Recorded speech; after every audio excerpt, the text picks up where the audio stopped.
আপনি কি খুব কষ্টে আছেন? জীবনে একের পর এক সমস্যা আসছে, কিন্তু কোনোভাবেই কমছে না।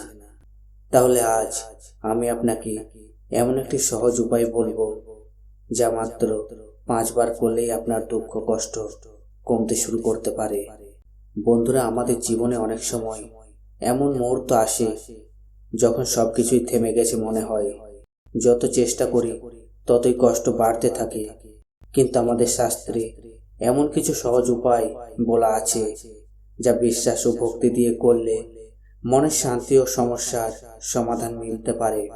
কি করবেন জেনে নিন। একটি বেলপাতা নিন, মাঝের পাতাটিতে মধু লাগান। কি লাগাবেন? মধু। আর দুপাশের পাতাগুলোতে ঘি লাগান। কি লাগাবেন? ঘি। অর্থাৎ মাঝখানে মধু এবং দুপাশে ঘি লাগিয়ে নিন।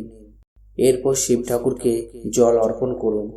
মনে মনে নিজের ইচ্ছা ও কষ্টের কথা বলুন।